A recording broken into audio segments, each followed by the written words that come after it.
should go without saying, but I'm going to say it, that I will not answer any questions about sourcing or how to acquire any of these medicines. This is purely informational. The second part will be kind of a tour of the mind. It'll get pretty interesting. But since it's a long talk, I'll break it up with a little Q&A in between. So, future psychedelic drug development. In order to talk about the future, you got to kind of address the past a bit. So, how we got to where we are, where we came from, was, I would say mushrooms and marijuana, iboga, amanita muscaria, many of these, like, very old plant medicines. These are the first psychedelics. Somewhere along the line, we came up with the idea, or we were given the idea, to combine these together to create something like ayahuasca. And honestly, there are certainly dozens of others. Ayahuasca is the most prolific plant cocktail, I would say, but there's many that have been lost in time, and that we don't necessarily know the recipes for. So let's give thanks that there's one that we do know that has helped many of us. Eventually, somewhere down the line, we figured out how to do basic acid-base extractions, acid-base extractions, which give us stuff like DMT, mescaline, psilocybin, ibogaine, 5-MeO-DMT, if you do it correctly, cathinone, etc. So these are crystalline, like, drugs that could come in a baggie, but they come from plants. So eventually we get a little better chemistry. We figure out how to make LSD from ergot. We figure out how to make MDMA from sassafras and safflower oil.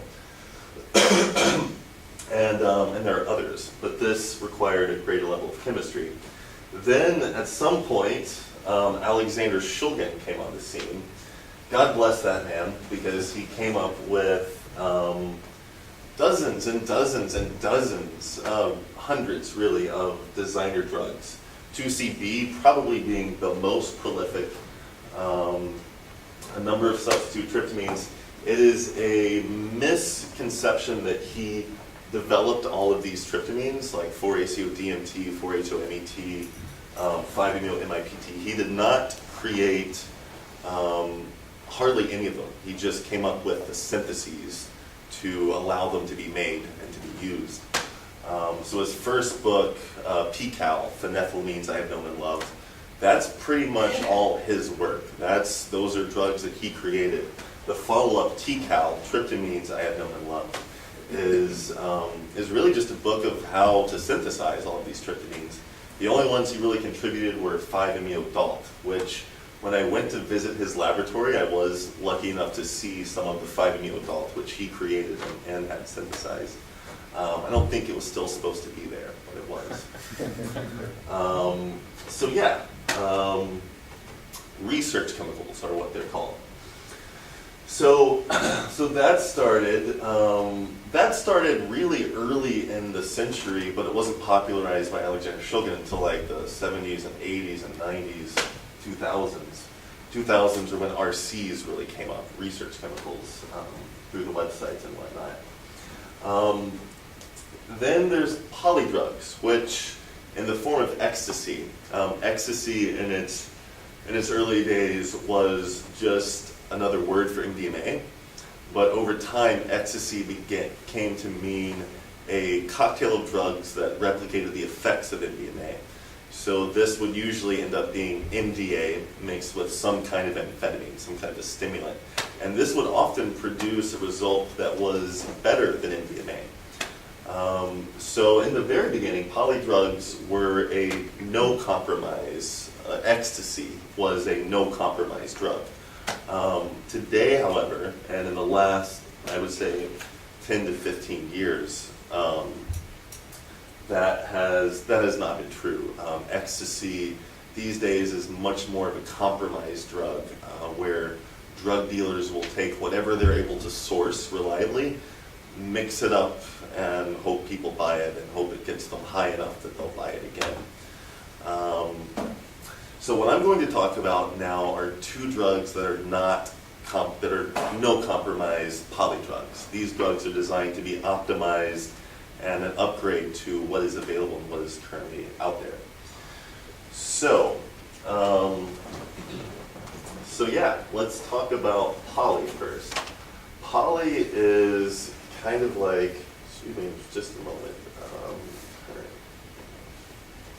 current notes. So poly is designed as an upgrade to MDMA. It's a blend of 3 drugs designed to have synergistic effects. It is typically cleaner, clearer, smoother, and deeper with much fewer side effects, little to no come down, and no hangover.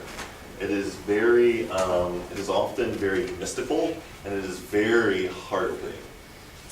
There have been about 1,300 or so trials over the last 5 years, and it's been overwhelmingly positive.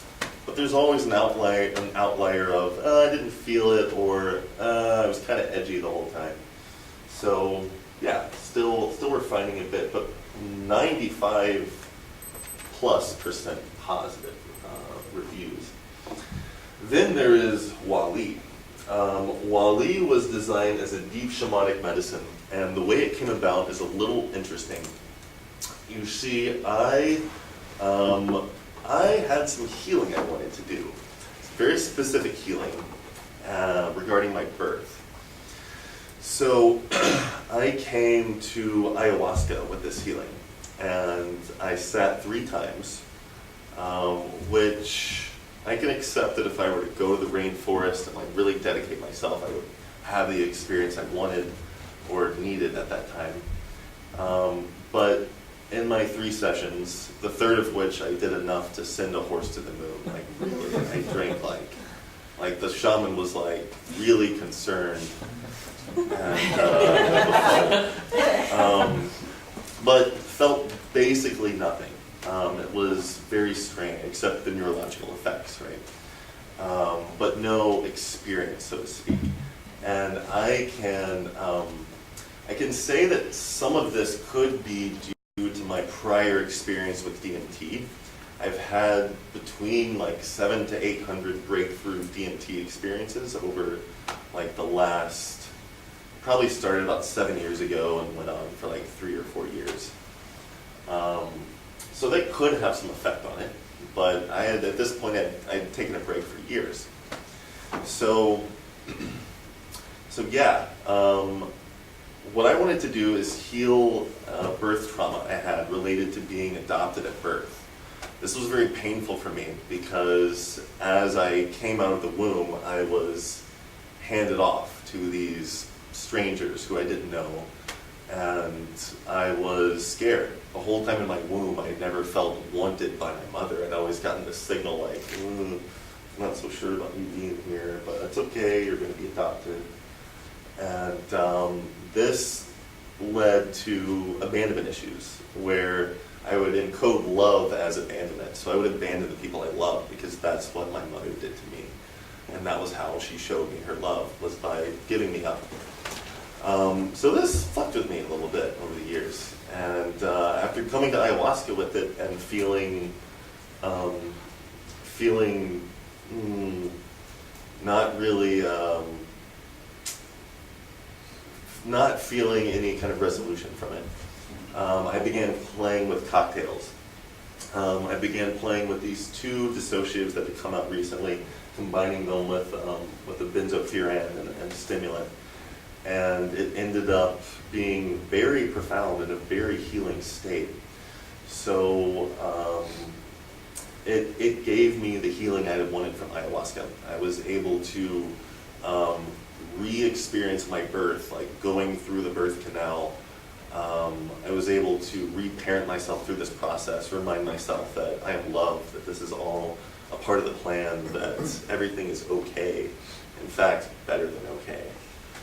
And that, at that point, was the most profound healing experience of my life. And it happened with just a cocktail of research chemicals, which is very interesting to me.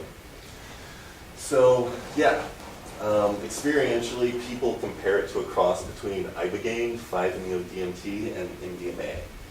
There's been about 150 to 160 trials in the last 2 years or so.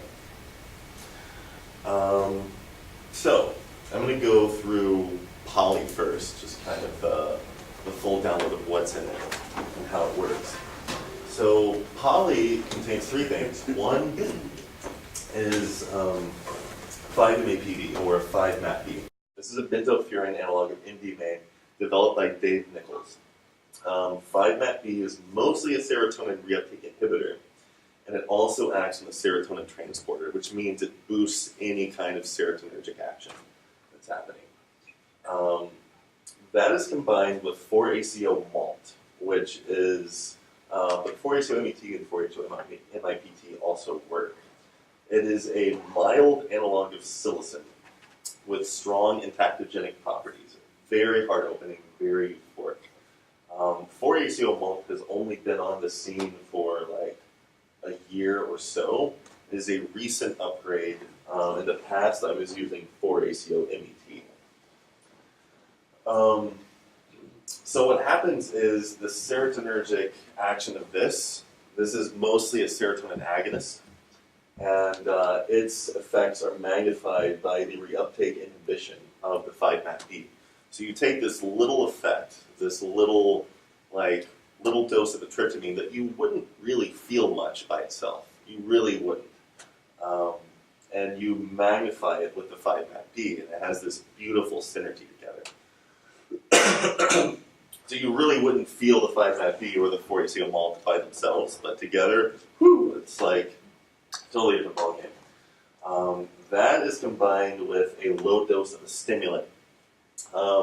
If this is a 4-FMPH, 4-fluoromethylphenidate. It's a fluorinated Ritalin analog, and it's mostly a dopamine reuptake inhibitor. This is an important component because it prevents, well, one, it prevents couch lag, and two, because otherwise you'll just be like blissed out, like not really like doing the work, you know? But so it also makes the experience more profound, more engaging, and more interesting, which I'll explain a little more about how that works later. So, poly versus MDMA, toxicity. There's 1 to 3 ways in which MDMA may be neurotoxic or cardiotoxic, depending on who you ask. A couple of these reasons are like not fully agreed upon, and the MAPS people may or may not deny this altogether, and I completely respect their right to do that. But so the first thing is neurotoxicity may occur as a result of oxidation and cell death when dopamine uptake occurs at the serotonin receptor sites after the brain is depleted of serotonin. So essentially, the reason this happens, and this is Dave Nichols' theory, I'm going to mention him a few times, he's one of the leading psychedelic scientists in the world and was considered the peer of Alexander Shulgin, except he is more of a chemist and has more experience, he's more of a pharmacologist and has a lot more experience and understanding of the pharmacokinetics and the metabolism and all this, versus Shulgin was really just a savant organic chemist. So, Dave Nichols believes that because MDMA is a dopamine agonist, meaning it releases dopamine, as well as being a serotonin reuptake inhibitor and a serotonin agonist, that what happens is the brain eventually depletes itself of serotonin and dopamine, and the receptor sites begin uptaking dopamine. This causes oxidation and cell death. So this is a controversial source of neurotoxicity, but it's well vouched for. B, cardiotoxicity may occur to MDMA's due to MDMA's action at the calcium channel through ventricular dysfunction and oxidative stress. This has been basically proven in rats and rodent studies. So this is not so controversial. 5-MAPD most likely does not have that component. The final one is that neurotoxicity and or serotonin depletion may occur from MDMA due to its potency as a serotonin agonist. Basically meaning you might deplete your brain of serotonin if you do a large dose or a repeated dose of MDMA. So, those are the three strikes-ish against MDMA. Poly hopes to be much less neurotoxic, partially because I use dopamine reuptake inhibition rather than dopamine agonism. This is important because instead of releasing a bunch of dopamine that can later be uptaked by the serotonin receptors, I'm just making more use of what's already out there, what's already in your brain. 5-MAP-B most likely has much less action on the calcium channel than MDMA, if any at all. MDMA is kind of alone with its action on the calcium channel. If you look at a broad panel of many, many different psychedelics, it's pretty unique. You really don't see that very often. Finally, poly is mostly a serotonin reuptake inhibitor, meaning it makes the most of what's already in your brain. It doesn't dump your supply. So, now that I've gone through some sciencing, let's talk about some experience reports. So, poly, this is kind of what to expect. This is I'm not going to say mediocre, but this is an average, like, to be expected experience. I was able to experience the profound healing qualities of poly as I took it in a small group setting this past week. Once ingested, its effect was smooth and regular. I was able to move past certain blocks and see patterns rather easily. I was at ease in my body, dancing and finding my own rhythm, while also able to connect beautifully with others.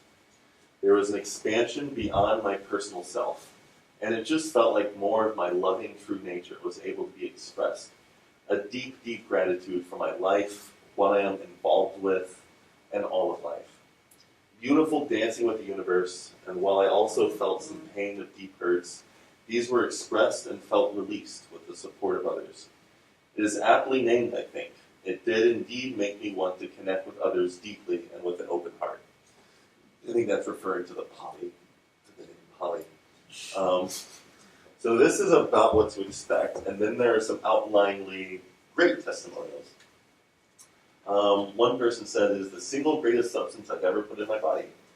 Someone else said, "It was the most connected I've ever felt to another human being." One said, "It unlocked my powers as a healer. Suddenly I'm able to do really powerful energy work with my hands, and I don't even need the medicine to do it. It allowed me to finally drop my sexual shame." This is in the context of someone who had to come out of the closet, and it allowed them to do so fully and without shame. One of my favorite testimonials, I had to do the voice, okay? We're here at Burning Man, and all anyone's talking about at our camp is poly. Poly this, poly that. Have you tried poly? I'm sick of hearing about it. We're at the burn. Let's do Burning Man. It's not about the drugs. But still a good testimonial, right? So the last one is, we've been finding that the influence of poly in our lives has been bringing so much stuff to the surface. Our relationship has been changing and evolving in ways we never would have expected. So these are some of the more positive experiences of poly. And that kind of wraps that up. Now we're going to move on to Wally. So, first of all, what's in Wally? Well, there's 5 ingredients. First is Vesicular Ketamine, which you've probably never heard of. And it's probably my favorite single molecule. Which is saying a lot. There's a long list of them that I've tried. And this is like basically at the top. It's ketamine without the chlorine on the cyclohexene ring, which means essentially that it's one of the very few analogs that's actually simpler than what it's an analog of. Basically every other analog, it's like you add something or you change something. In this case, you take something away, and that is the chlorine molecule. off the cyclohexane ring. So the result is that it's much more potent, much longer lasting, and much more psychedelic, and it feels a lot more embodied, and it feels a lot more authentic and raw and emotional. Like the conversations that unfold and the level of depth and intimacy that just happens is really remarkable. So that's the first ingredient and the main ingredient, I would say. The second one, which is more of a support role, is 2-oxo-PCE, which is a potent and long-lasting analog of PCE. I only use a low dose of this, and that's for a reason I'll explain later. So the third one is the benzofuran, which is, the benzofurans are a really good class that were developed by Dave Nichols, and they're generally a little less intense than MDMA. In this case, it's an analog of MDA, and it's a relatively mild serotonin agonist. So this is combined with 2-CB-Fly, also a benzofuran, also developed by Dave Nichols. And it kind of adds a little depth and some visuals to the experience. The visuals are kind of good because it reminds people that they are having an experience and that it will be over at some point. In a dissociated state, it's easy to forget that you're sometimes just having an experience. And having the little visuals there gives you a reference point of like, oh yeah, I took a drug. It's a good reminder for some people. Finally, good old 4-fluoromethylphenidate. It's really low dose of this one. Really just want it for the light dopamine action, and that allows you to be more like have a better grasp of what's happening, what's going on. So I think the next thing is experience reports. So this is actually an experience report of. Do you mind if I say it? Okay, this is actually an experience report of someone in the room right now. So I'm kind of paraphrasing this first part. Is that I finally feel like me after so many years on this planet. I finally feel like I belong in this life and in this skin. I don't know if you have anything to add or that interests you, but this sums it up, and that's okay. I feel like I was able to connect totally with my soul for the first time in my life. It's the first time on that night that I did it. It's the first time fell in love with myself. I'd never done that before, and I just felt so completely aligned. I don't know, it just felt like I understood my place in the universe, and what's miraculous, it's been like 16 months or so. 16. Good job, man. I got it, yeah. And it's lasted. It's just the biggest turning point of my entire life. I mean, wow. Again, if you know. Preston, Yeah. when you refer to the number of trials, how do we know how many trials? How do we know how many trials? Yeah, you said. So with Wally, there's been around 100 and 150. How do we know how many? I mean, you think only 150 people have tried it, right? Yeah, and this is based on loose record keeping, but this is the estimation. It's very difficult to document this, but this is a very good guesstimate. So yeah, you said it, 16 months, a single session. So yeah, there's something to it, and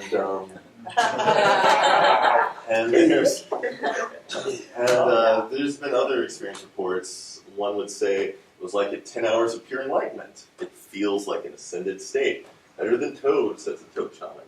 Peak psychedelic experience, says the 100+ trip ayahuascaran. Brought me out of what felt like a hopeless depression in only the first few hours. It gave me one of the most profoundly deep healing experiences of my life, 6 to 7 hours in. I've experienced 3 births so far. My birth, the birth of my child, and this. And it has been the most psychedelic, heart-opening, slate cleaning experience to date. Now, the last little story I want to tell is kind of funny, and I can't name names, but there's a guy who might have shared this medicine with this other guy who began getting on everyone's nerves. Like, couldn't drop into the experience. He was all in his head.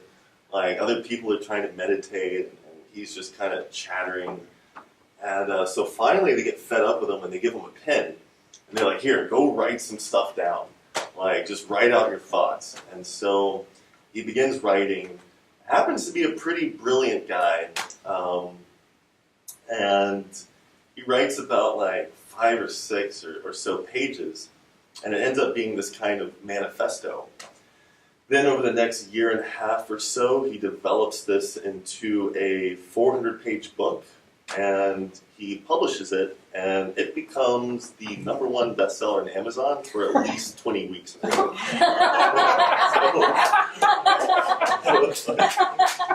because his friends were annoyed with him. So it's interesting stuff. Now, that being said, it's not all good for everyone. It is like absolute shit for some people. It's really bad, or it's like some great and some terrible. So there's one case, there's this father and daughter here, and they're doing work with the shaman, and they're trying to like heal this deep trauma. They say they both got really scared, held each other, and started purging all over each other and apologizing to one another. Like, I'm sorry, I'm sorry. Then the father got on all fours and began growling and roaring as though he was channeling a lion. That lasted about 2 hours.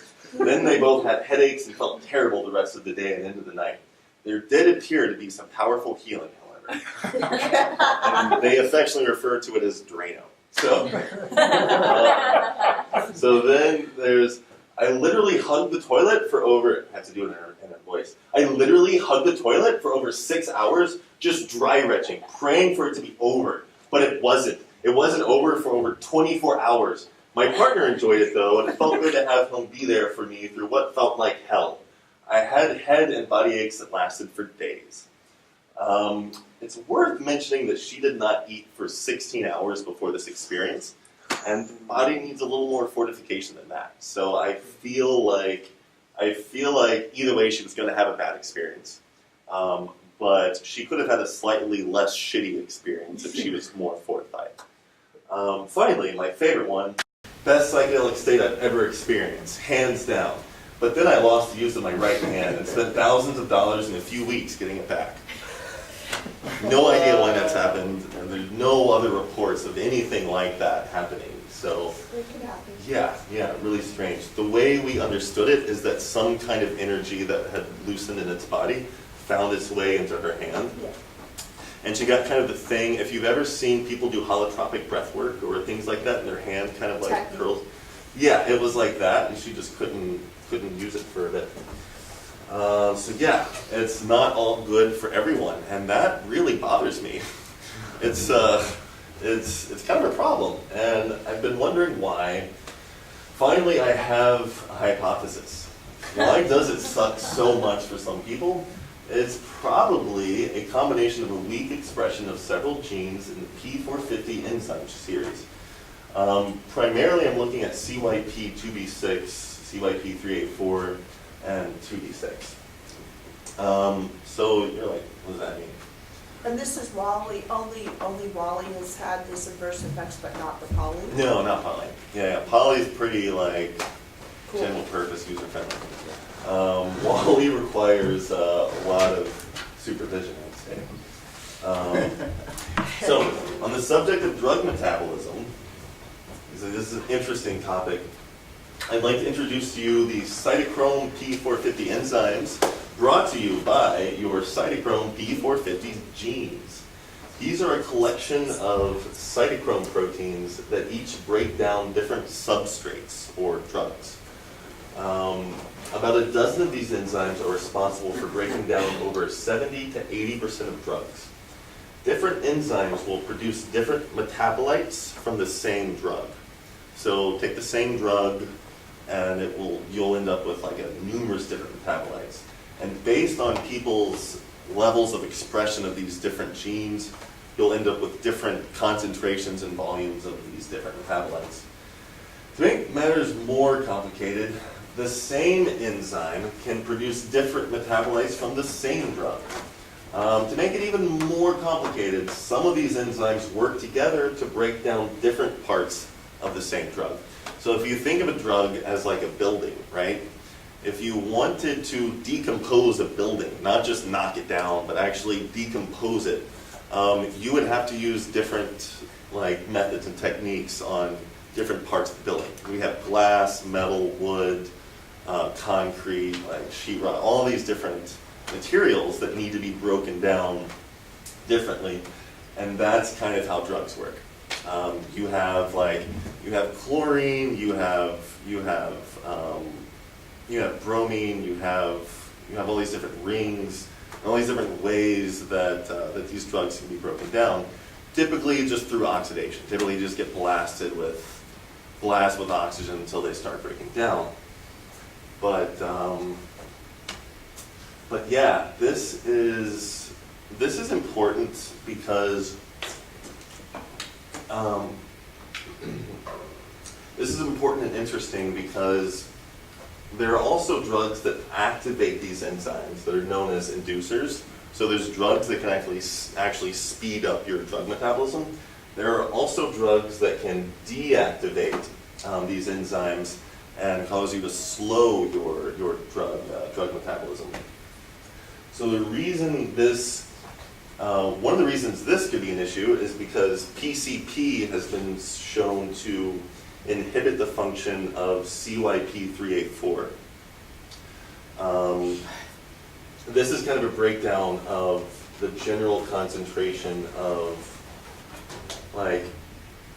these enzymes in the average person's gut or liver rather, and what percentage of drugs, like pharmaceutical drugs out on the market today, that these different enzymes break down. So the dissociatives, they're in a class called aerocyclohexylamines, and they are mostly broken down by CYP2B6, according to recent studies. And this is kind of an issue because that's only like 3% of you can expect to find around only 3% of that in the total enzyme or the total, how do I say this?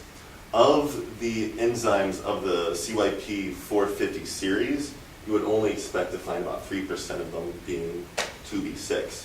And some people have 0%. Some people have 1%, 0.5%, whatever.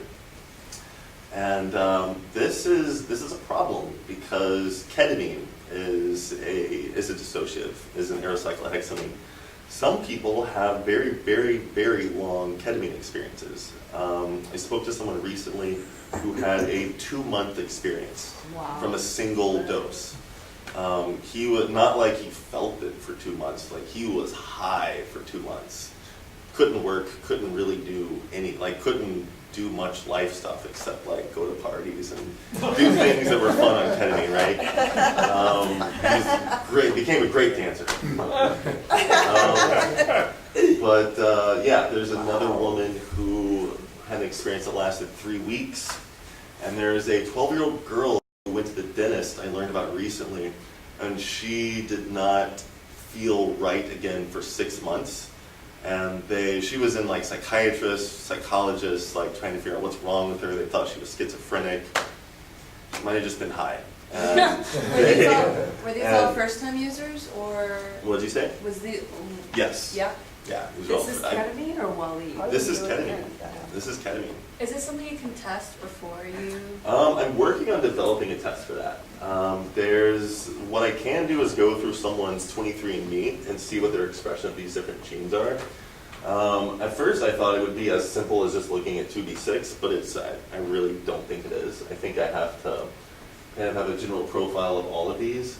Fortunately, there's only like 12 genes really involved in drug metabolism, so it's not an unfathomably complex problem to solve, but it'll require a little bit of development. What I'm doing is finding people that have these outlying experiences and getting their genome sequence, accessing their 23andMe, and seeing what's the commonality.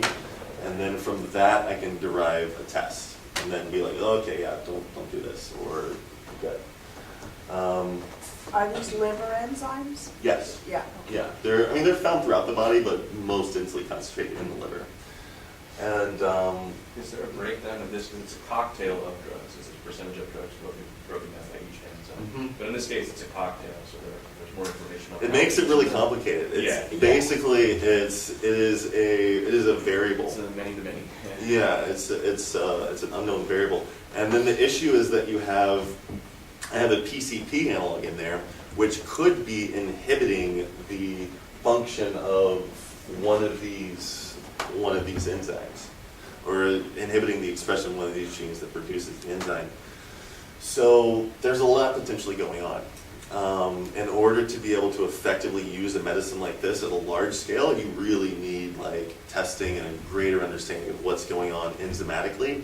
The good news is that since they do have enzyme inducers, there's a chance that there's an antidote. So if someone's having a really terrible experience, there's a chance that you could either give them the actual enzymes, or give them something to induce the enzymes, or induce the genes to create the enzymes. Because there's a chance that maybe they don't even have the genes there to do the work. Like even if you did induce it, like There's synthetic varieties. yeah, it was like These already no, it happened. Yeah, so that's something I hope to do, and also bring to the focus of ketamine clinics that are popping up. Because if someone goes in for depression and then this happens to them, like they're gonna have a bad time. It also seems like, I mean, you mentioned that you only fasted for 16 hours, which kind of suggests that it might actually be burning through things much like the rastams say burn through acetylcholine on a regular basis, so supplementation in other manners too. in this regard. Yeah, that's a good point. That's a good point. Yeah. Yeah, it's a multifaceted thing, but yeah, this feels really important. Like this feels really important to bring to the forefront of psychedelic science, specifically for ketamine clinics. Yeah. Yeah. So Totally. that's that. I think we're at a little resting point. So yeah, we kind of have a little dialogue going. So I was checking in. What does dosage look like on these? The dosage ends up being around 100 to 105 milligrams cumulatively. So it's a pretty small amount of mass. It's still not so small that it's becomes problematic weighing out. Oh yeah, no, not at all. And so poly is a synergistic blend, and it has a dosage curve. So if you take one, it's like taking one. If you take two, it's more like taking like 2.5 to 3. And if you take 3, it's more like taking like 5. So yeah. So where do you get poly? You're not supposed to ask. Yeah, he's told, he's. No, I mean, actually, my question is, what Burning Man. is the, what are the percentages of those components? Okay, yeah, we can go over that. So for poly, there's 74 milligrams of 5-MAP-B. I was gonna actually write this on the slide, but I forgot. So 74 milligrams of 5-MAP-B, 16.5 milligrams of 4-ACO malt, and I'm sorry, 16 and a half? 16.5, yeah, and then 11 milligrams of 4,4-methylphenidate. And Wally? Wally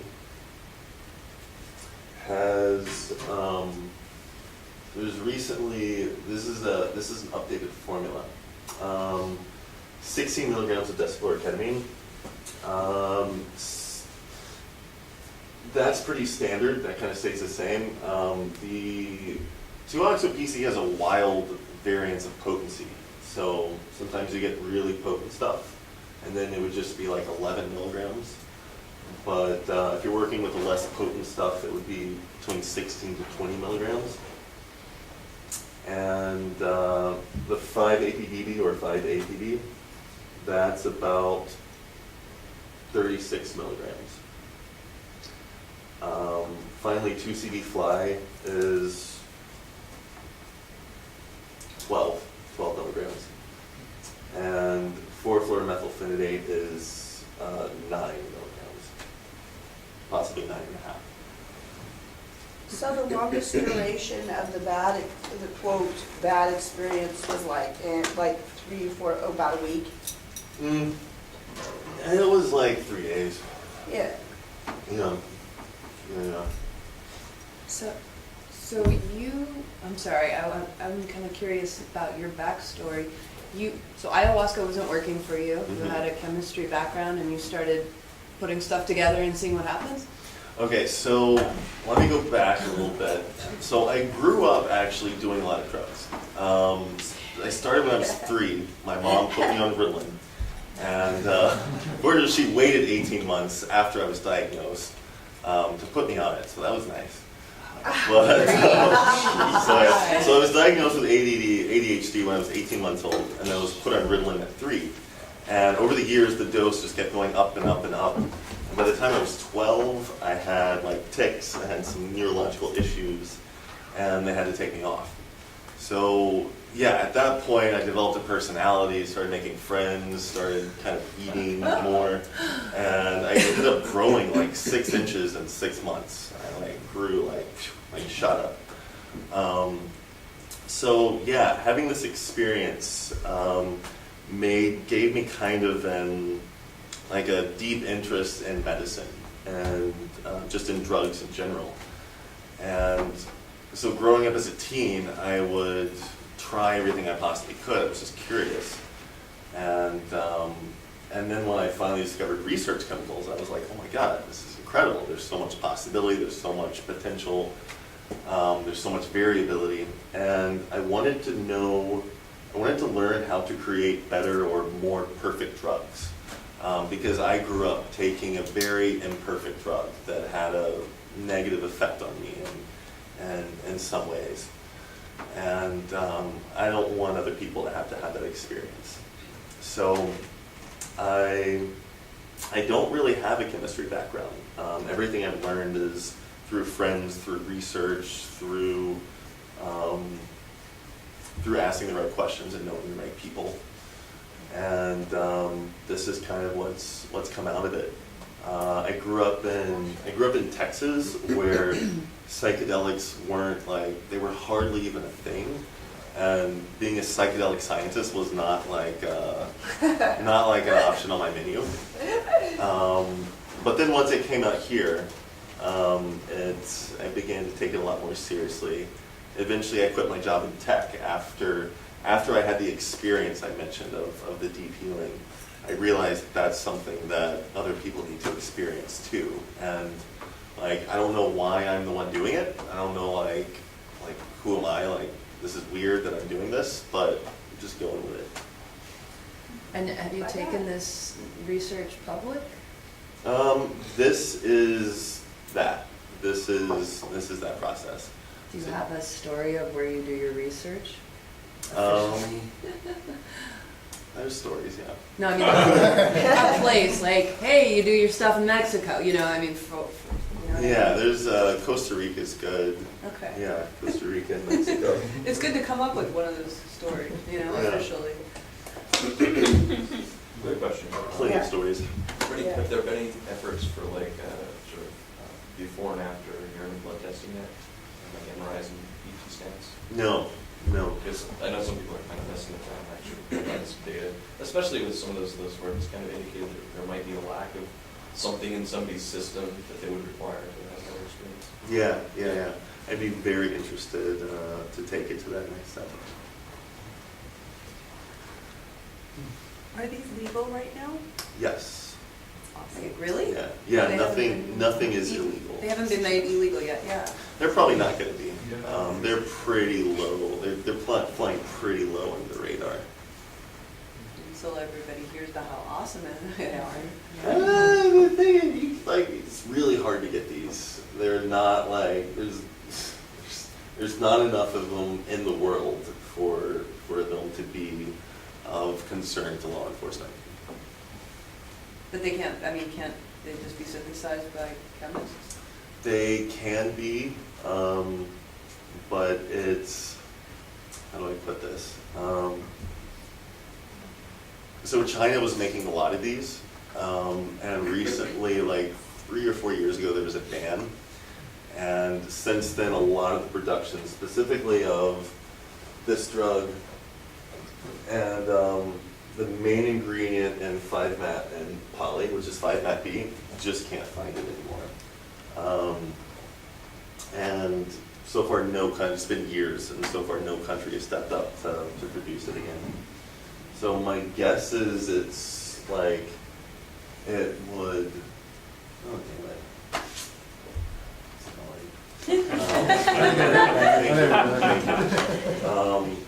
So yeah, it's not actually a concern for me. So if they don't produce it anymore, how are you going to continue your research on it? I'll find a way.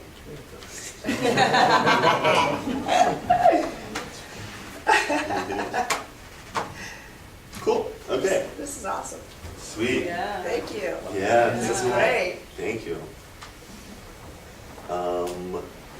Cool, so what's next? If this is what's possible from a renegade, like self-taught psychedelic scientist, like what is possible with a greater understanding of what's going on?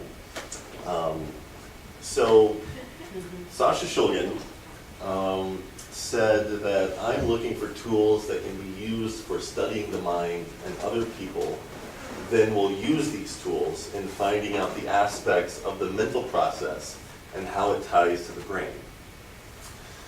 So I think that when Shulgin said this, he was referring to his then friend, Thomas Ray.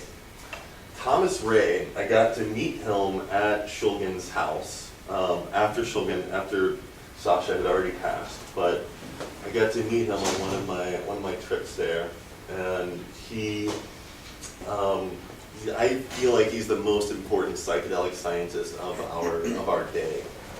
Dave Nichols certainly gets a lot of accolades, but Thomas Ray is challenging a lot of paradigms, and his work is like incredible. We'll go into that shortly. So basically, he worked with Shulgin and Nichols to have 25 different drugs bioassayed for their affinity at a broad range of receptors, meaning he wanted to know like what's really going on in the brain when we take these drugs. Previously, it's been understood that serotonin 2 was basically the secret sauce of psychedelics, and it wasn't so much of a secret. Basically, like if you activate serotonin 2, you're going to trip. Was the common knowledge. But then, how do you explain the wide variance in the experience? Like, if it's just this one receptor, like how are there so many different experiences? So what he did is have these drugs bioassayed, and he characterized and defined the effects of these 10 receptors that he found activated on these drugs. So what I ultimately think will come of this work is a unification of the fields of psychedelics, psychiatry, and psychology. I really think that that's where it's headed, because that's where it was headed in the 40s when LSD was discovered. It was considered a psychiatric wonder drug. And yeah, they didn't understand it that well back then, but it certainly had some incredible keys to unlock the mind. And now we just have more keys, so. So yeah, these are the 25, there's not actually 25, but these are some of the drugs that were bioassayed, selected by Shulgin, Ray, and Nichols. So, what's in them? Well, he found, this is just kind of a basic example of the bioassay. So what he found is, pretty predictably, every drug has serotonin 2. This is to be expected. But what he also found was that a lot of these drugs had, say, alpha-2 or alpha-2, dopamine, serotonin 7, LSD has 4 dopamines with alpha-2. MDMA, its strongest hit is imidazoline. There's this like idea that, oh, I take MDMA, my serotonin's low, now I'm depressed. Well, that's like kind of true, but imidazoline also has a role in that. And we'll get into that a little bit later. But basically, this paints a much more complex and interesting picture of what's going on with psychedelics. Like, why are they all so different? Is psilocin the active ingredient in psilocybin? Yeah. Is that what it? Okay. I believe that psilocybin is Oh, damn, I can't remember. on the 4. It's a precursor. Yeah, it's a precursor to psilocin, but I was trying to remember exactly because it's not just for HO-DMT, it's for HO something DMT. Okay. Sorry. So, in order to understand these receptors, we have to kind of take you on a tour of them. So, let's go. The first one is serotonin 1. This is a really basic, almost kind of boring one, but this is the reason people enjoy microdosing. And to explain that, let me go back one slide and point out that serotonin 1 is the highest hit for LSD. These are all in their order of concentration. So for MDMA, imidazoline is the highest. For LSD, serotonin 1 is the highest. For DMT, serotonin 7 is the highest, etc. So, so basically what happens is you take LSD at a really, really low microdose, and you're really only feeling serotonin 1. If anyone has, by show of hands, who has ever over-microed themselves? Okay. So we call that a mini. You minied yourself, right? And that's when you get some of the serotonin 7 action in there too. That's when you start tripping a little bit. Things get a little weird. It becomes a little more colorful in the conference room. And you get really enthusiastic about it. Yeah, I can do that. 6 months. No problem. Yeah, I get really enthusiastic about my deadlines. So yeah, serotonin 1 is cognition, language, logic, reason, math, rationality, reading, writing. It occurs in a broad range of psychedelics. And like I said, LSD, you take a low dose and you basically only experiencing serotonin 1. Here is an interesting trip report from a drug called DOET, which has a very strong hit for serotonin 1. It says, I worked on some problems in my software. A certain problem had been plaguing me for the last 2 days. I had been putting in patches all over the place to fix the problem. Now I stumbled onto an elegant solution which made the problem evaporate. I replaced 2 pages of code with 5 elegant lines, and I was able to go back and pull out all the patches. So that's great. And there's a number of different trip reports of this particular drug that are similar, have a similar theme, just cognitive enhancement. But people not really feeling high or altered very much. So that brings me to imidazoline, which I mentioned is the highest hit for MDMA. So this gives you feelings of ecstasy, empathy, openness, compassion, peace, acceptance, healing, oneness, caring, etc., etc. This is what allows people to release their trauma and feel safe, feel held, feel forgiving, be able to release this guilt and shame. Really, really beautiful receptor. Strongest hit is found in MDMA, and etc., etc. I think with all of the work, with us kind of being pretty familiar about MDMA for PTSD, I don't feel the need to go into an experience report for this one. Then there's beta 2. So beta 2 is not really seen very often. It's probably none of you have done these drugs. Maybe DON. But yeah, it gives you a feeling of exuberance, joy of living, love of life, a sense of home, family, community, society, humanity. And it's like the feeling of laying in the sun with your lover on a tropical beach with no responsibilities and nowhere to be. It's just a feeling of like just Sounds great. niceness. It bumps up libido. Yeah. So with this one, it's a little more difficult to find trip reports. Next time I present this, I'll have one. But for now, we're just gonna skip to alpha 2, which is kind of like what you would call a rasa, like the essence of the world around us, the wetness and fluidity of water, the hardness and durability of rock, the essence of ourselves and the events that shape our life, and just kind of a common sense and natural understanding about things. So this can be found in MDA, 2CE, 2CB, mescaline, etc.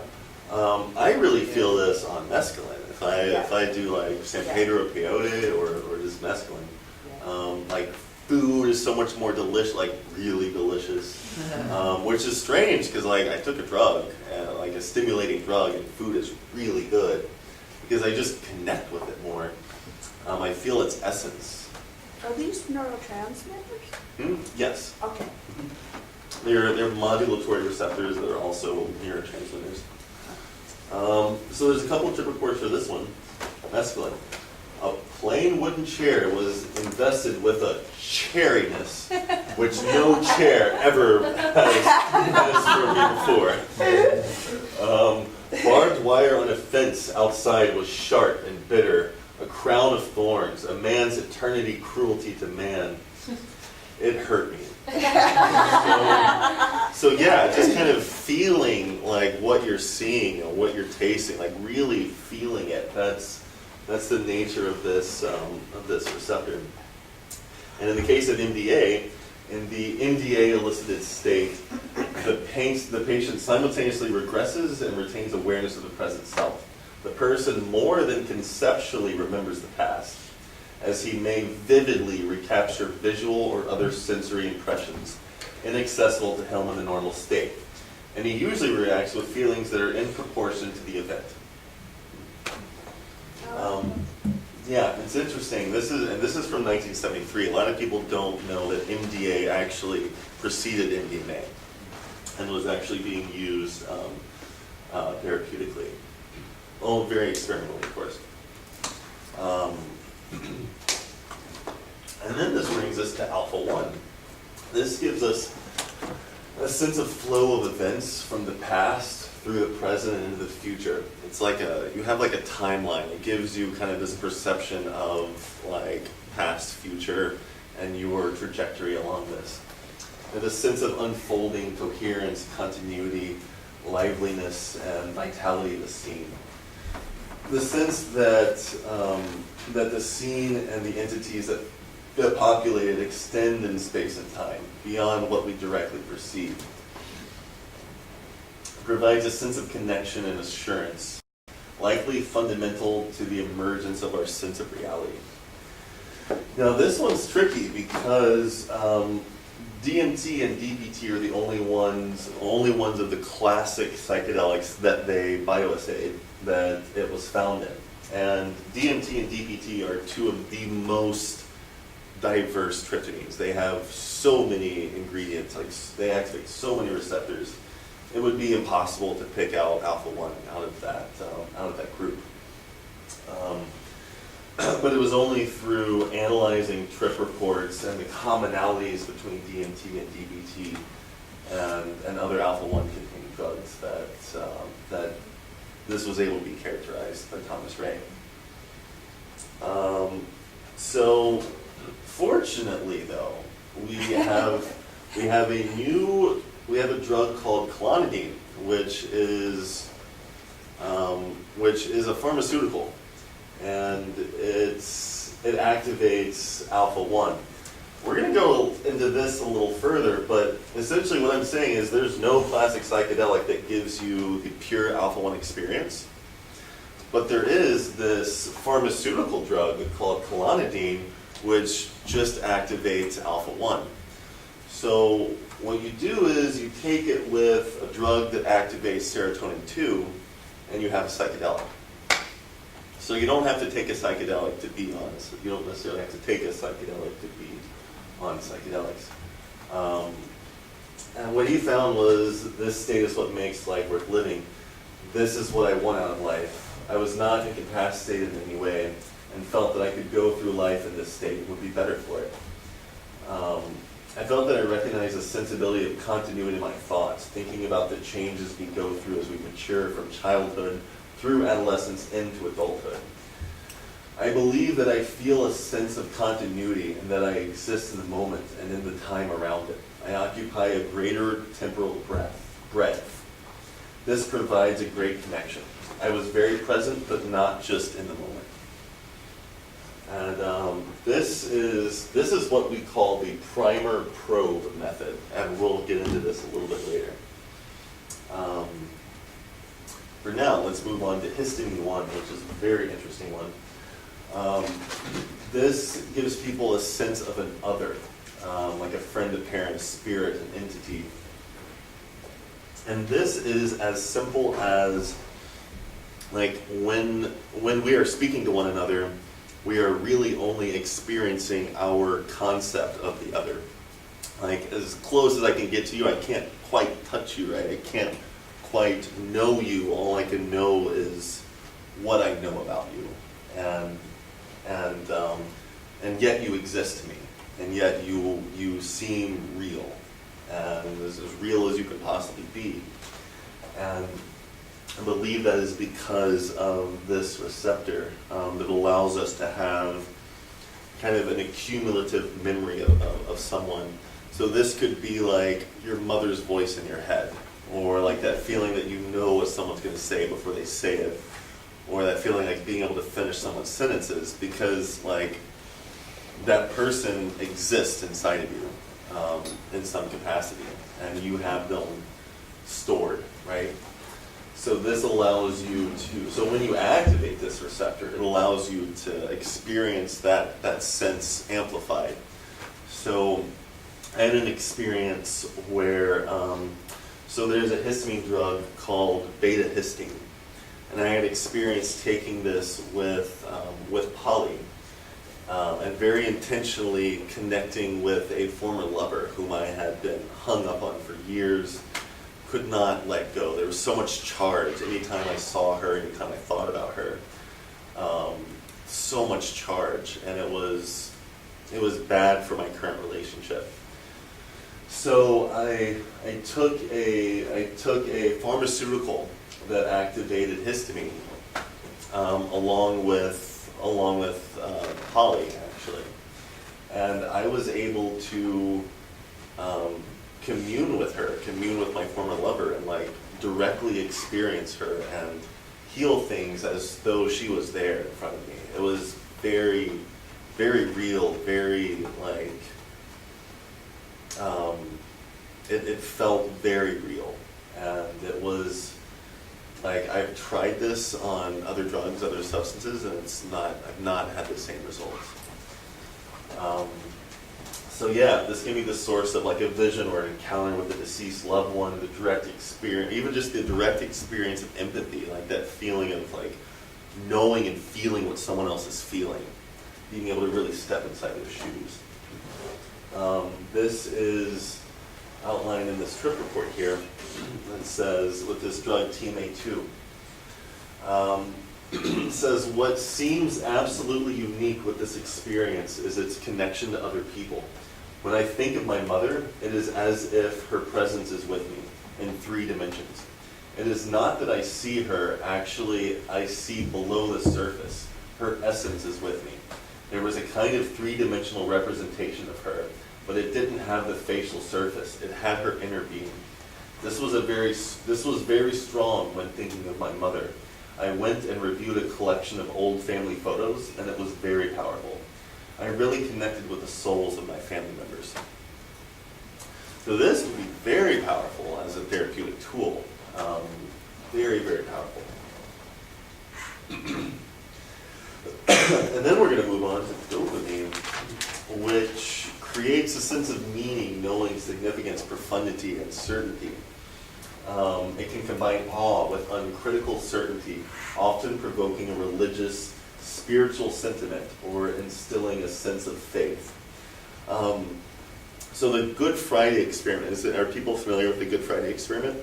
They were given a number of different members of different religions, I believe, were given psilocybin, and some weren't given psilocybin. It was like kind of a double-blind thing. But they were given psilocybin prior to going into their place of worship, and many of them reported that they had the most spiritually significant experience of their lives during that time, and reported feeling a sense of awe, a sense of wonder, a sense of just like knowing God. And dopamine is most likely what allowed that to happen, combined with serotonin 7. We'll get to serotonin 7 in a minute too. But it's very impactful. It leaves deep memory traces. It makes us passionate about our ideas and our ideology and social constructs. And when combined with serotonin 7, gives us the feeling of the presence of God and this sense of knowing, or what you would call gnosis, can come from dopamine. So a good example of this is the dominant effects of the experience were two: awe, which I had known conceptually as the distinctive religious emotion, but had never before experienced so intensely, and certainty. There was no doubting that the reality I experienced was ultimate. The conviction has remained. Dopamine is also very present in LSD. And finally, we get to probably my favorite one, which is sigma. So the sigma receptors are found all along the limbic system. And this is really interesting because the limbic system is what, actually, that's on the next slide. I'm going to just read these characteristics, and then we'll discuss the limbic system then. So it's kind of like the core of our being, the plant intelligence, this primordial, what Thomas Ray calls mental organ. You can think of it as like just a feeling or a kind of knowing. The primordial mental organ from which all others differentiated and evolved. It's a judgment, or genuine or not. It has no judgment. It's genuine or non-genuine. It doesn't fall for masks or facades. And it kind of rules your primary emotions: anger, rage, fear, happiness, sadness. It's uncivilized, selfish, hedonistic, emotional, and it's very sensitive to pleasure or pain. It needs the protection of the ego. It's also very likely the source of somatic memory, which is important and very interesting to me. And that brings us to the next bit. The sigma receptor, as I mentioned before, effectively defines and modulates the limbic system. The limbic system regulates emotion, behavior, instincts, motivation, learning, long-term, especially somatic memory. So this is kind of like our creature brain a little bit. This gives us the basic, our basic sex drives, like sex, hunger, survival, etc. And as I said before, this may be the source of psychosomatic pain, particularly pain from autoimmune disease and addiction withdrawal. The reason for that hypothesis is ibogaine. So ibogaine has incredible ability to allow addicts to get clean without experiencing withdrawal. They don't have pain the same way that they would if they didn't have ibogaine. Yeah. And something's doing that. Somehow that's happening. And then, if you think about it, what is causing that pain in the first place? What is causing that withdrawal? What is the mechanism of that? How does that happen? It might be the limbic system working through the sigma receptors. It might be the body being like, you better take more heroin, better do it, I'm going to hurt you if you don't. And by activating the sigma, bringing it into consciousness, along with, I believe, what I believe is happening is sigma combined with serotonin 2, kappa, and mu. I'm not sure how big of a player mu is in that, but sigma, kappa, serotonin 2, I believe, are the active ingredients in that effect, the withdrawal relief. I also know people who have suffered from terrible autoimmune disease, who have been who have gone into remission from ibogaine. And that's really powerful too, because we don't know the source of autoimmune disease either. We don't know what inflicts that pain. We don't know why the body attacks itself. There's a lot we don't understand about the immune system and why it attacks itself so much, or attacks the body. And we believe the key is hidden within ibogaine.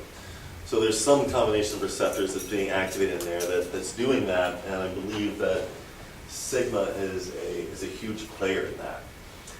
If that's the case, then there's a very good chance that this is also the source of the placebo and nocebo effect.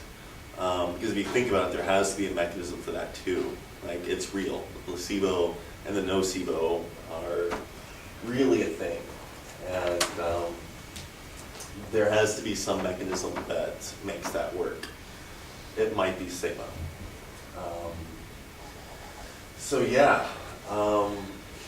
One thing I can say is that Vesicular Ketamine is a sigma agonist, and it is the most somatic drug I've ever done. It's the somatic releases that come from this drug are profound and very intense, and the somatic intelligence, the ability to work with the body and understand the body and feel where this memory is stored and be able to work it out is incredible. You're talking about Vesicular Ketamine? Vesicular Ketamine, right? And some people have this results on ketamine and even DMT. Of course, ibogaine as well. Yeah. But the thing is, there's two sigma receptors that are players here, and we don't know the difference yet. I believe that ibogaine is primarily a sigma 1 drug, but it has action at 2. And currently, all we have pharmaceutically is a sigma 2 agonist. So it's not until we have a pure sigma 1 agonist will we be able to isolate this and do some studies. But yeah, I'm sorry, I reversed that.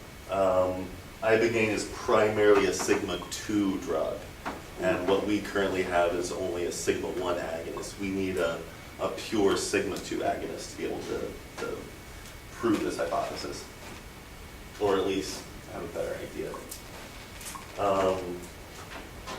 Okay, so finally, here's serotonin 7. Serotonin 7 is the main thing in DMT, and next to the main thing in LSD. It's definitely the most active ingredient in LSD, and also DMT, or 5-MeO-DMT, sorry. It is the most psychedelic receptor. It makes you trip balls. It really does. It alters anything that enters consciousness. It basically takes any of these other receptors that we've mentioned before and just like cranks it up to 11. It adds a creative exuberance, take things to a higher level and makes more connections. Comprehends the bigger picture, creates the sense of sparkle and grandeur, majesty and transcendence. The intangible becomes tangible as if perceived through the senses. Feels like genius, and the sense of self can become thin or disappear. You can also experience this with psilocin, especially in high doses of mushrooms.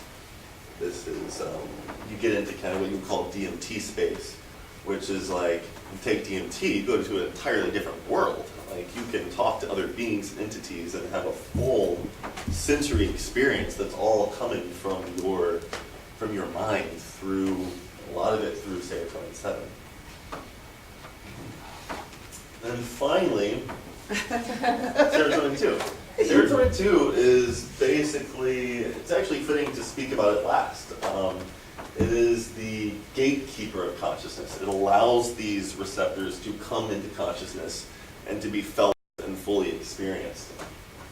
It has no flavor of its own. It's like psychedelic tofu. It's very flavorless, and it only allows, but you can think of it like salt. You can think of it like salt. Like if you just eat salt, it's like salt. But throw salt on some vegetables or some meat, and suddenly it just brings the flavor out. You can really taste it. And that's kind of like serotonin 2. If you think of these other drugs as these other receptors as like different vegetables, and you just throw some salt on it, okay? So it's been misunderstood, as I mentioned before, as the paradigmatic psychedelic receptor for the last 30 years. And this happened at a time before there was a reliable affinity screening at a broad panel of receptors was possible. So this happened when we had only discovered 2 out of the 14 different serotonin subunits. And we said with such great authority that serotonin 2 is the thing that's causing the psychedelic experience. This was at least 10 years before serotonin 7 was discovered. So they didn't even know that serotonin 7 was a player at the time they decided this. And like I said, it's present in pretty much every known classic psychedelic except 5-MeO-DMT. 5-MeO-DMT is just serotonin 7 and dopamine, if I remember correctly. So, you put this all into perspective.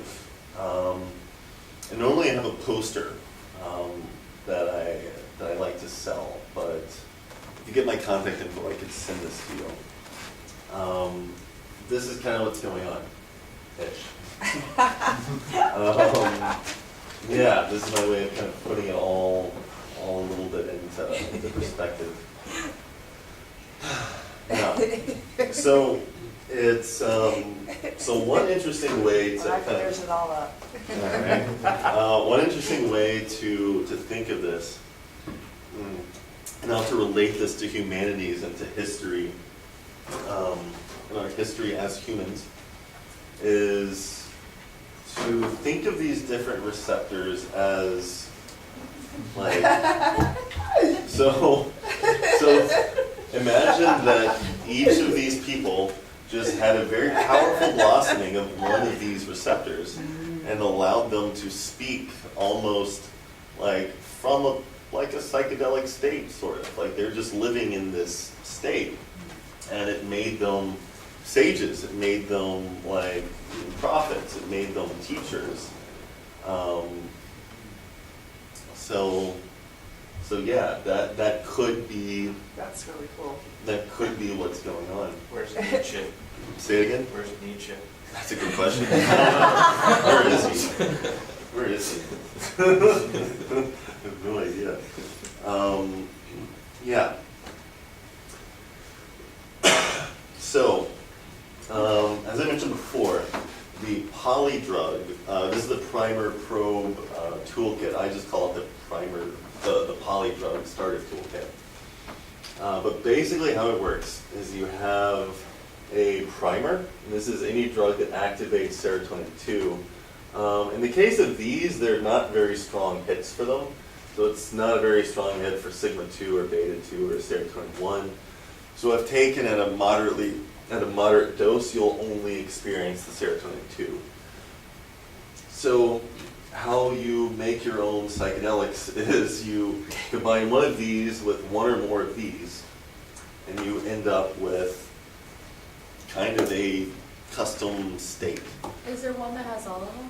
Is there one that has all of them? Yeah. DMT has most of them. DMT has most of them. But yeah, the idea behind this is be able to experience each of these mental organs independently or in combination with one another. So you could, for example, recreate the effects of MDMA by combining real minidine with any one of these. You could experience beta 2 by combining clenbuterol with one of these. Same thing with histamine, et cetera, and then you can combine them and have much more interesting experiences. We're currently looking for an alpha 2 agonist and a sigma 2 agonist. We're also curious about beta 1, but we don't know about that yet. And it would be really nice to get the dopamine separated so we can understand if they have any, if there's anything different about them. Because right now we don't know. It's all out there. How are you doing on timing? Actually pretty good. Okay, so And what about oxytocin? oxytocin. Included that in anything? Glad you asked. No, it's not. And I'm probably the only person to have ever gotten high on it. So there's another set of primer probes that are mediated by the kappa opioid receptor. So these are all modulatory neurotransmitters, and these are basically like neuropeptide transmitters. So the kappa opioid receptor allows these and probably others to be brought into consciousness and to be felt. This experiment was done using salvia with, in this case I mentioned tapentadol. This is a very obscure opiate painkiller, but it's a very, very strong pure hit for mu, which is this little guy right here. Hydrocodone works, oxycodone works, kratom would probably work great. But I like that. But essentially it changes the experience. So when you combine kappa and mu, you get an experience that's a lot more like opium or a lot more like heroin, say. There's a reason why people vastly prefer those drugs to hydrocodone or something more basic, and that's because of the action at the kappa opioid receptor. Heroin and heroin and opium activate the kappa opioid receptor, which allows mu and possibly delta to come more into consciousness and to be really, really felt. You end up with this just feeling like everything is going to be fine, and it's. I mean, there's a reason people spend a lot of time in opium dens. That's all I'm going to say. So oxytocin is also a neuropeptide transmitter, and so Thomas had a theory that if we combine them together, it might get you high. Oxytocin taken by itself will not get you high. And you can do as much as you want of it. They have it in little nasal sprays, and some people report a really positive therapeutic effect from it. Yeah. But they don't get you high. You're not going to get high off oxytocin unless you combine it with salvia, which I did.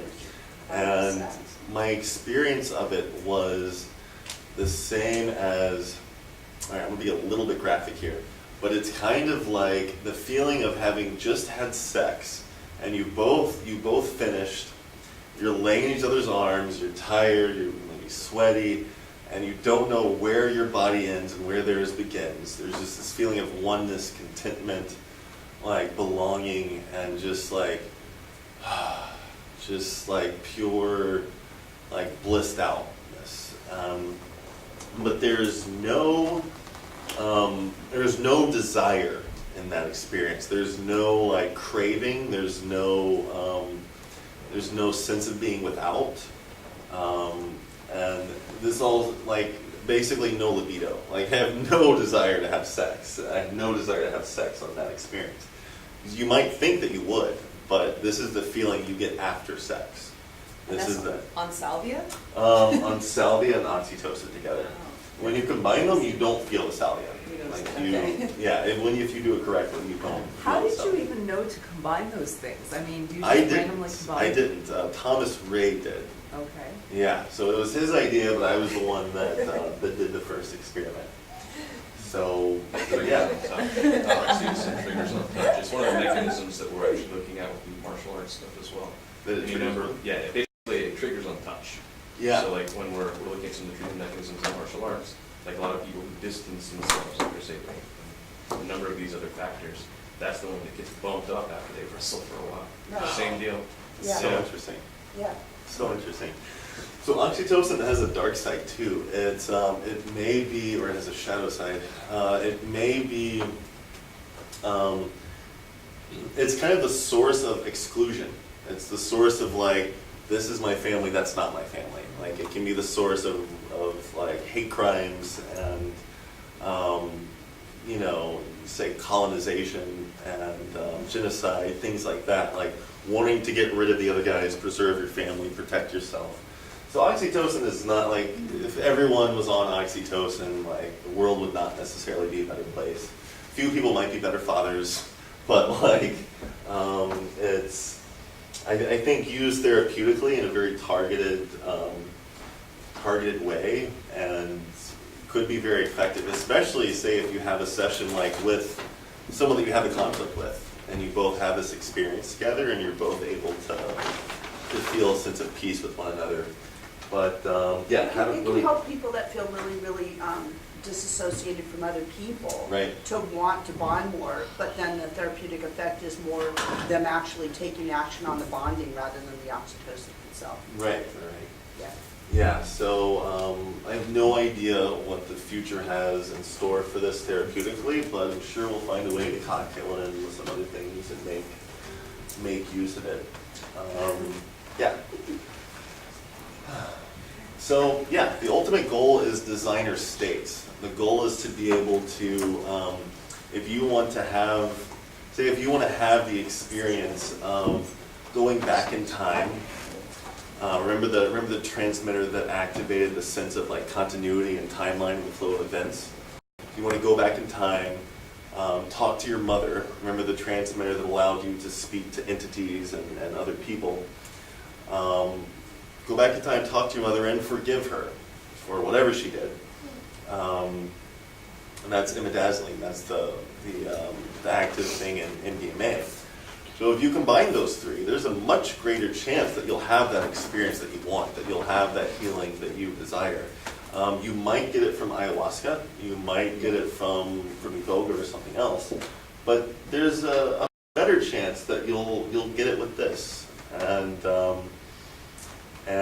it's that's my hope, is to be able to create very targeted psychedelic therapy that's both designed for the individual and also designed for the situation that the individual is going through. And yeah, on that note, before I go to questions, I want to point out one last thing that I've learned from Thomas Ray and from this work, and that's that the drug is not the teacher. I think you said something about your experience with ayahuasca and how it worked you, but then you rephrased yourself and you said, I worked it and it worked me, and you acknowledged this like... No, it was like, definitely me doing the work, but it yeah. assisted me. Right. Yeah. So the point I want to make is that these drugs are not producing... They're not exactly producing these states. They're just unlocking that which is already there. They're just keys. The space belongs within you. That is yours to explore, and that is yours to own. So yeah, you are the teacher. The drug is just unlocking the key for you to allow you to do that. You give a 12-year-old a psychedelic, I don't know what will happen. There's a good chance that they'll just like see pretty pictures, or like they'll just they'll have a trip, but there won't be that meaning. There won't be that profundity. They won't necessarily learn the same as we will with our years and years of experience on this earth. Like some of the most, some of the people I know that have had the best results with psychedelics have waited the longest to do it. And it's how you come into that space, it's what you know, it's what you've experienced that colors and shapes your experience. It's not so much the drug. The drug is just the key. It opens the door. And that's kind of what I want to leave you with. So yeah, our next steps are to bioassay more drugs so their states can be reverse engineered and understood, to identify more receptors that can be brought into consciousness. Of the modulatory receptors that we know, there's we've so far characterized 10, and there are 300, and don't know if all of them can affect you the same way, but I'm sure that a few more of them can, probably a few of them that have never been seen in a psychedelic. So there's most likely states that have never been experienced that might have a lot of therapeutic benefit. Finally, isolate more subunits of receptors in order to better understand their specific effects. So this would be like separating the dopamine, separating the sigmas, and understanding what's what.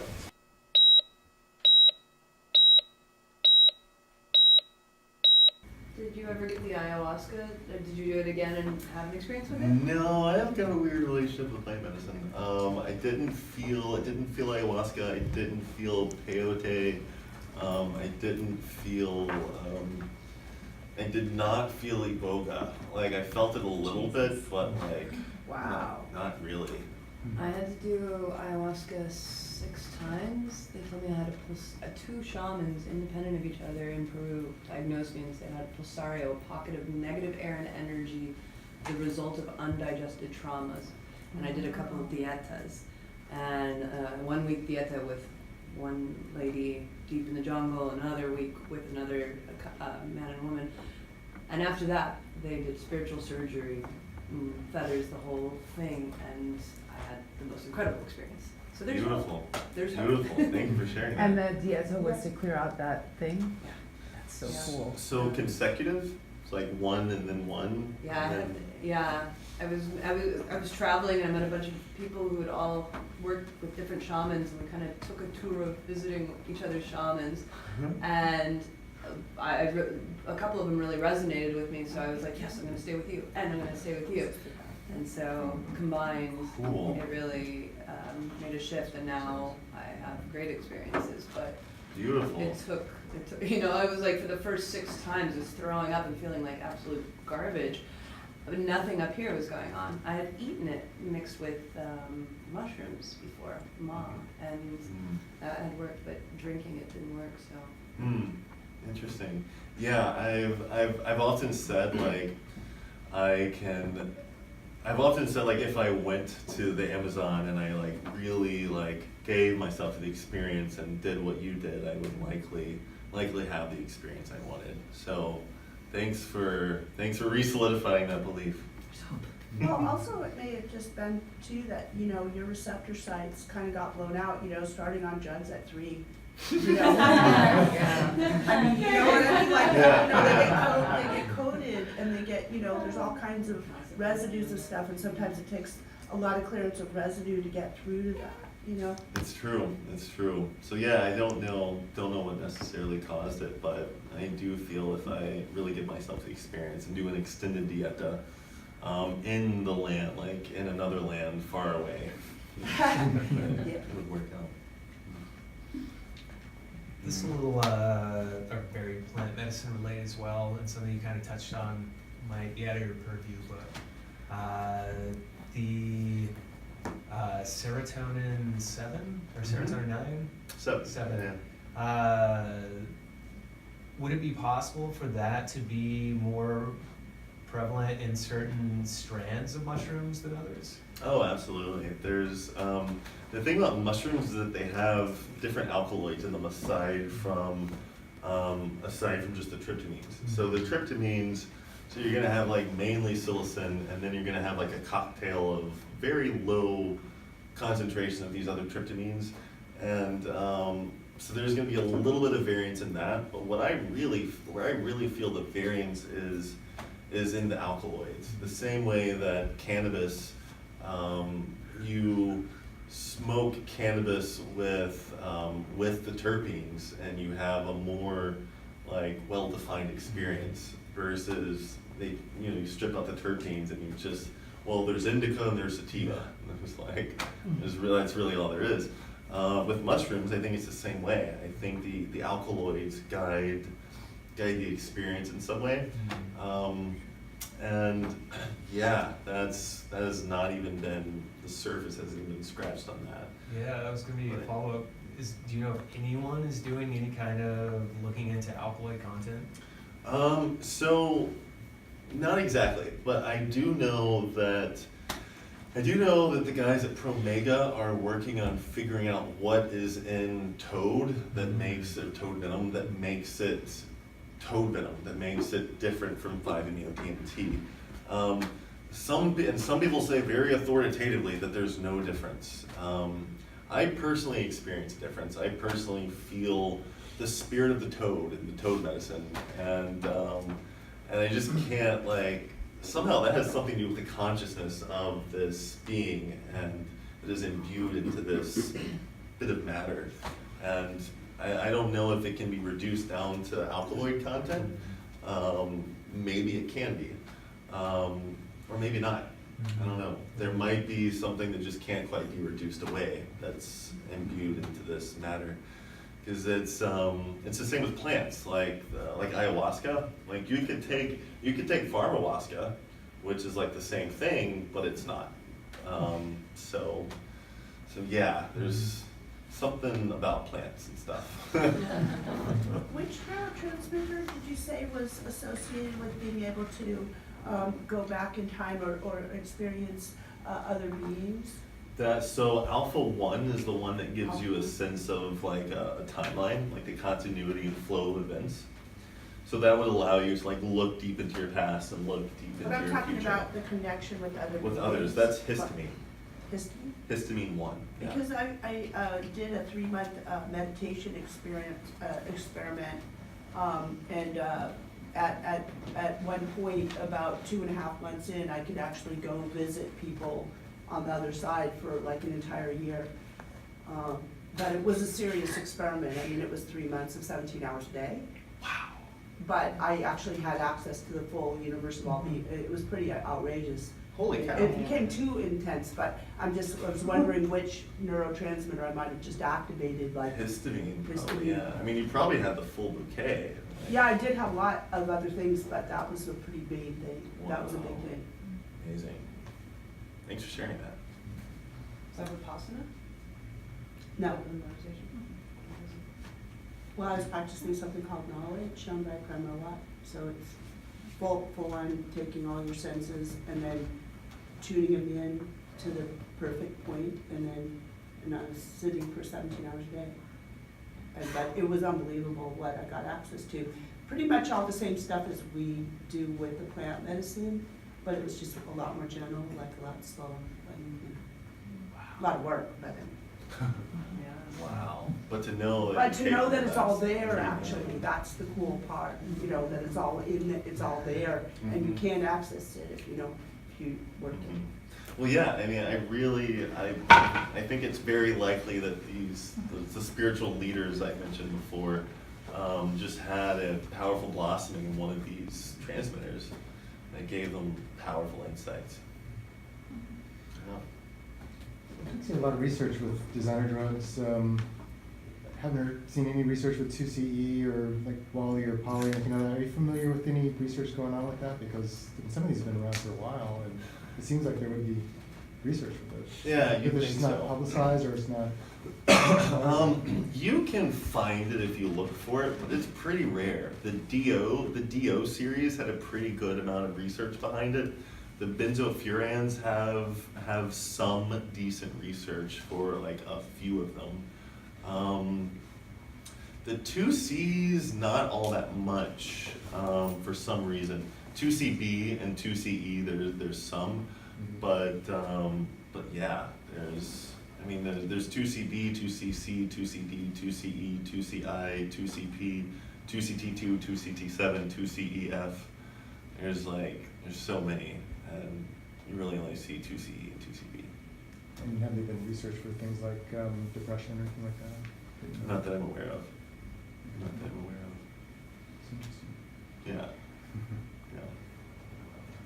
I was wondering if it's possible, like, because I had experienced similar to yours, and then I found that it kind of lowered the barriers for all of these experiences. Like, I like, for a while, like, almost any psychedelic would take me straight back into that, like, sort of timeless other side experience, and then, like, it got even so intense that, like, even, like, smoking a few pits of marijuana would do it, and it was like, Yeah. is it possible to, like, have, like, I don't know, say maybe some, like, regularly elevated levels that suddenly you can just, like, peak, you know, sort of kick yourself over to the other side quickly? I think so. Yeah, I think so. When I used to smoke a lot of DMT, that was definitely my experience, like for sure.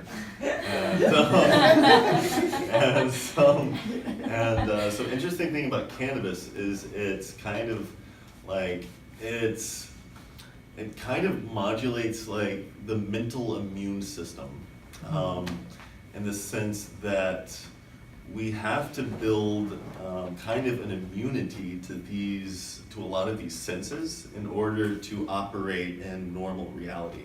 Because if we're always feeling like timeless and like talking to entities and like imagining things, like it's just really hard to like pay your taxes when you're like when that's your reality. So we have kind of built up an immunity to these mental organs, and marijuana kind of lifts that immunity, lifts that veil, and allows us to experience more of what's really there, and like kind of releases the buffer, these natural buffers. Yeah, and it's also, some people have, this is not related to your question, but some people have an innate tolerance to serotonin 7. So this would be notable for anyone smoking 5-MeO-DMT or taking LSD or psilocybin. For some reason, that's not working for someone. Try smoking some cannabis. But yeah, so there's something to smoking cannabis that like allows you to experience these things. Okay, cool. Yeah. Couple questions. Have you tried any Wally-esque combinations, but using, like, say, 3-MeO-PCP in place of like the 2-oxo-PCE? Oh no, I would not do that. Yeah, 3-MeO-PCP is way too interesting and stimulating on its own. There might be a way to work, like, build something around it, like, to have like a couple of things to support it. I actually know someone who has done, who had done therapy or large group sessions using 3-MeO-PCP and GHB of all things, and ended up with tremendously great results, which surprises me. But yeah, 3-MeO-PCP is far too interesting, stimulating, and potentially manic. So I've not used it. But yeah, MXC and 3-MeO-PCP, no. I might consider 3-MeO-PCE at some point, but I haven't tried a good source of that yet. Okay. And then how many, on the way to like the current Poly and Wally recipes, like how many different combinations did you try, just out of curiosity, to hone in? So Poly, there was, originally I had a different stimulant, and originally I had a different tryptamine, and there wasn't that much variance. I tried adding 5-APB into the mix and lowering the amount of 5-MAPB, but the results were inconsistent. So I stuck with what was kind of more tried and true. The tryptamine I'm using now is pretty recent, pretty new. It was only like in the last 3 months that came about. And for Wally, a little more experimentation in that department. Originally, I was like, all right, so this will all be built around vesicular ketamine. And I was like, no, but CBC is really good. And eventually I decided both of them, just in lower doses. And yeah, originally I was using 5-MAT-B instead of 5-APDB. And there's been like probably 6 or 7 like variations. And then I've played with the ratios quite a bit. And it's taken some time because different sources have different potency, like different batches, different potency, different like need to adjust the ratios. So yeah, quite a bit of variance in Wally, not so much with Poly. Thank you. Yeah. 8:30, one more question, anyone? Is that it?